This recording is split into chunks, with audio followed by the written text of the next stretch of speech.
This is American News of America. Get ready, America.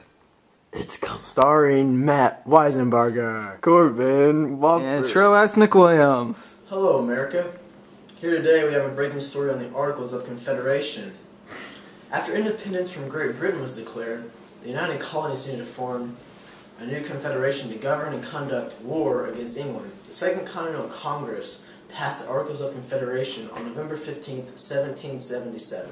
The Articles are not perfect. They deny Congress the power to collect taxes, regulate interstate commerce, and enforce law. That's right. The Articles of Confederation give too much power to the states and not enough power to the central government. The central government isn't able to pass laws or taxes if any of the states do not approve. There is no president or federal judiciary. Essentially, the colonies cannot operate effectively as a nation. The Articles of Confederation are 5 pages containing 13 articles, a conclusion, and a signatory section. The first article establishes the name of the Confederation as the United States of America.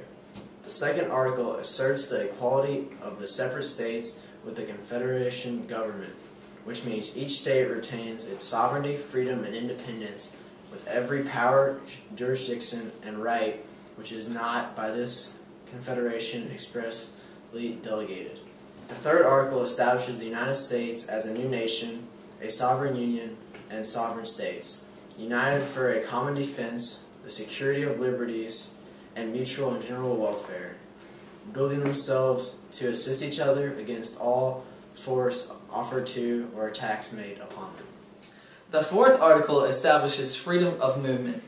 Anyone can pass freely between states. All people are entitled to rights established by states into which he travels.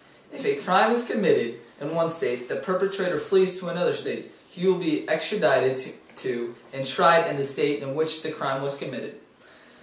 The fifth article allocates one vote in Congress of the Confederation to each state, which was entitled to a delegate between 2 and 7 members.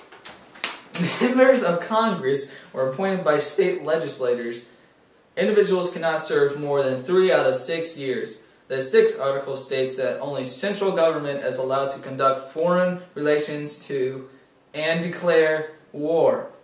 No states may have navies or standing armies or engage in war without permission of Congress. The seventh article states when an army is raised for common defense, colonels and military ranks below colonel will be named by state legislators. The eighth article states that expenditures by the United States will be paid by funds raised by state legislators. The ninth article defines the powers of central government to declare war, to set weights and measures for Congress to serve final courts and disputes between the 10th article defines a committee of the states to be government when the Congress is not in session. The 11th article requires 9 states to approve the admission of a new state into the Confederacy. The 12th article reaffirms that the Confederation accepts war debt acquired by Congress before the Articles. The 13th article states that each state must accept and agree to the following decisions that Congress of the United States assembles. The states must follow all of the rules as stated in the Articles of Confederation, that no alterations can be made to the Articles without the agreement of Congress and the confirmation by each of the state's legislators. That pretty much sums it up for the Articles of Confederation. Now we're going to move to our next story on Federalist Papers. The Federalist Papers. Here to explain it. The Federalist Papers. Thank you, sir. No problem. Here to explain it is our field reporter, Matt Weisenbarger. Hi, Matt Weisenbarger here with American News of America, reporting from New York.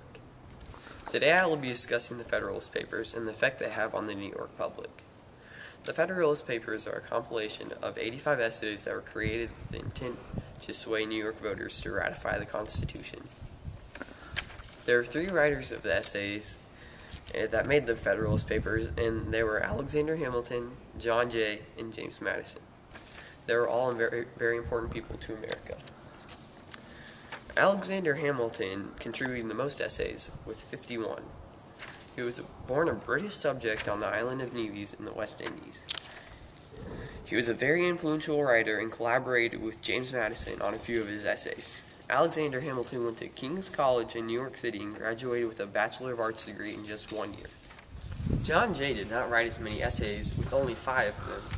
but he was still very important to the cause of the Federalist Papers, and his effect was greatly felt. He would later become the first Chief Justice of the United States of America. He was the President of the Continental Congress from 1778 to 1779.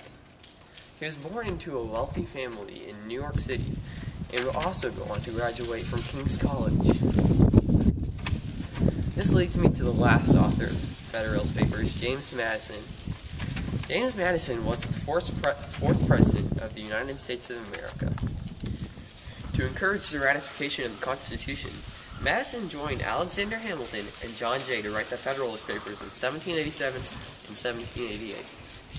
Among other contributions, Madison wrote paper number 10, in which he explained how a large country with many different interests and factions could support Republican values better than a small country dominated by few special interests.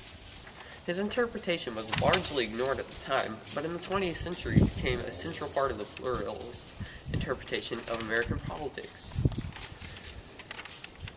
In conclusion, the Federalist Papers greatly influenced the way our country is today. Without them, who knows if the Constitution would ever be ratified. Thank you for listening, and this is Matt Weisenbarger signing off.